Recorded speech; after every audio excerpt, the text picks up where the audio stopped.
కులం కాదు, గుణం ప్రధానం. ఇది అరణ్య పర్వంలో మార్కండేయ మహాముని చెప్పిన కథ. దీన్ని బట్టి కులవర్గ విద్వేషాలు ఈనాటి నాగరిక సమాజంలో వలసినంతగా ప్రాచీన కాలంలో ఉండేవి కావని, మంచి విషయం ఎవరి దగ్గర ఉన్నా గ్రహించవలసినదేనని తెలుసుకోవాలి. కులం కారణంగా ఉన్నత స్థానాలు, మర్యాదలు ఇవ్వడం ఈనాడు పెరిగినంతగా భారత కాలంలో నాడు లేనే లేదు. గుణం ప్రధానంగా మనిషిని మర్యాద చేయడం అందరూ ఎరిగిందే. అటువంటి అంశం ఇది.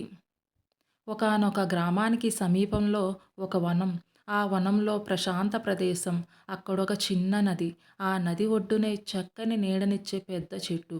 ఆ చెట్టు కింద కూర్చుని ఒక విప్రుడు తపస్సు చేసుకుంటూ మధ్యాహ్నం కాగానే గ్రామంలోకి వెళ్ళి భిక్షాటనం చేసి జీవితం గడుపుతున్నాడు. అలా తపస్సు చేసుకునే రోజులలో ఒకనాడు ఆయన భిక్షాటనకు లేచే సమయంలో చెట్టు మీద కొంగ రెట్టవేసింది. అది ఆయన మీద పడింది. అంతతో ఆయనకు చాలా కోపం వచ్చింది. అంతే, కన్నులు ఎర్రచేసి పైకి చూశాడు. చూసిన మరుక్షణంలో ఆ కొంగ మాడి పడిపోయింది.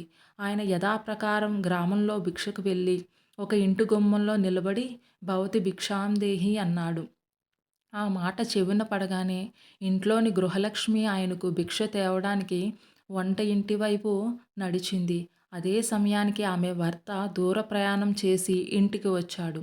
భర్తను చూడగానే ఆమె చల్లని నీటితో ఆయన పాదాలు కడిగి విసనకర్రతో కొంతసేపు విసిరి భోజనం చేయించి పరుండాక భిక్ష తీసుకుని వీధిలోకి వచ్చింది. అక్కడ నిలబడ్డ ముని కోపంగా చూశాడు. అప్పుడామె, స్వామి, మీ కోపానికి మాడిపోయే కొంగను కాను. భర్తను సేవించిన అనంతరమే మరెవరి విషయమైనా చూసుకుంటాను. పతిసేవను మించిన పరమార్థం వేరే లేదు నాకు అని నిలబడింది. అప్పుడు ఆ ముని తెల్లబోయి, అమ్మా, ఎక్కడో అడవిలో జరిగిన నా కథ నీకు ఎలా తెలిసింది? నాకు జ్ఞానబోధ చెయ్యి తల్లి అని ప్రార్థించాడు. గృహిణి, మునీశ్వర, ఇక్కడకు కొద్ది దూరంలో మిథిలా నగరం ఉంది. అక్కడ ఒక బోయవాడు మాంస విక్రయం చేసి జీవితం గడుపుతున్నాడు. వాని పేరు ధర్మవ్యాధుడు. ఆయన మీకు సర్వ విషయాలు బోధిస్తాడు, వెళ్ళండి అంది. ఆయన బయలుదేరి నడిచి నడిచి మిథిలా నగరం చేరాడు. నగరంలో అడుగు పెడుతూనే ధర్మవ్యాధుని నివాసం గురించి అడిగి తెలుసుకుని ఆ ప్రాంతానికి చేరాడు. అక్కడ రకరకాల జంతువుల మాంసాలు చూసి దూరంగా నిలబడ్డాడు.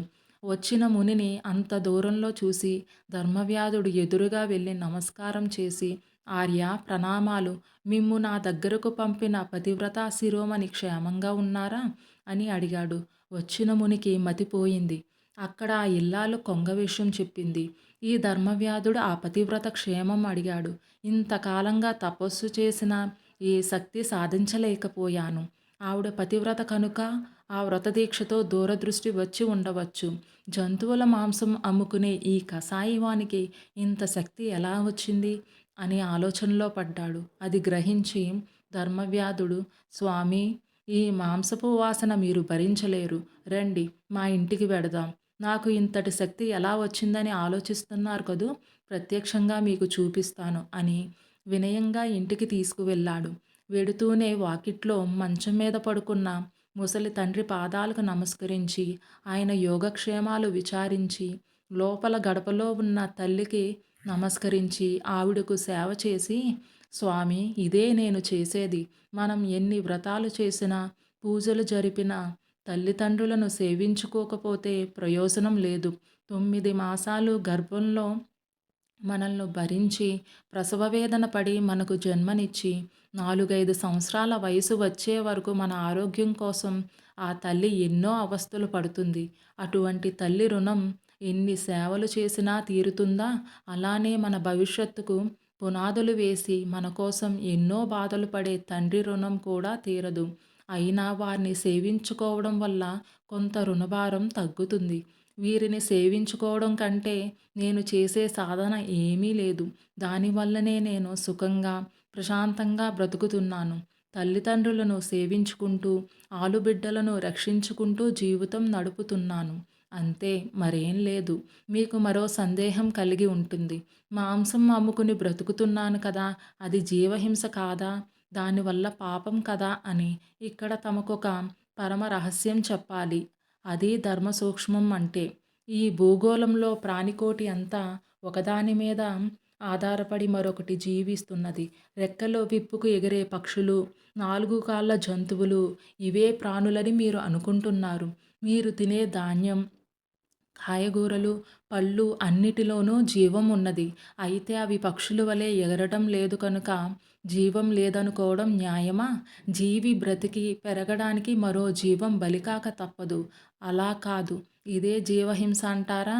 నేను మానినంతలో నా దుకాణానికి వచ్చే వారందరూ మాంసాహారం వదులుతారా? అందుచేత మీరు ఈ అనుమానం వదిలేయండి.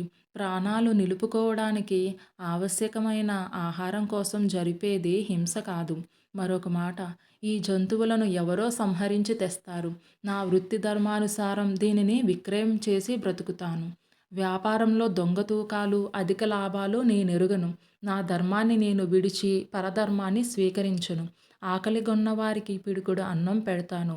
నా మీద ఆధారపడి జీవించే వారందరి యోగక్షేమాలు తెలుసుకుంటాను. ఇరుగు పొరుగుల వారి కష్ట సుఖాలలో భాగం పంచుకుంటాను. అన్నిటినీ మించిన విషయం, ఈ మనస్సు ఉన్నదే, ఇది స్థిరంగా నిలబడదు. ముందు దీన్ని లొంగదీయాలి. రాగద్వేషాలకు అతీతంగా ఉండాలి. నిర్మల బుద్ధితో నిరంతరం పరమేశ్వర ఆరాధనం చెయ్యాలి. నేను చేసేది ఇంతే. ఈ మాత్రం చెయ్యగలిగితే మనకు ఏ బాధలు ఉండవు. ఈ జీవితం ఎంతవరకు పరోపకారానికి ఉపయోగపడితే అంత ధన్యం అని బోధించాడు. గొడ్డు మాంసం అమ్ముకుని జీవించే బోయవాడు చేసిన ప్రబోధంతో మనస్సు నిర్మలమై ప్రశాంతంగా వాని వద్ద సెలవు తీసుకుని తపస్సు చేసుకునేందుకు వెళ్ళాడాయన. ఇలాంటి మరెన్నో వీడియోస్ కోసం లైక్ చేయండి, సబ్స్క్రైబ్ చేయండి, బెల్ ఐకాన్ ప్రెస్ చేసి ఆల్ నోటిఫికేషన్స్ సెలెక్ట్ చేస్తే నేను పెట్టే వీడియోస్ వెంటనే మీ ఫోన్లోకి వస్తాయి.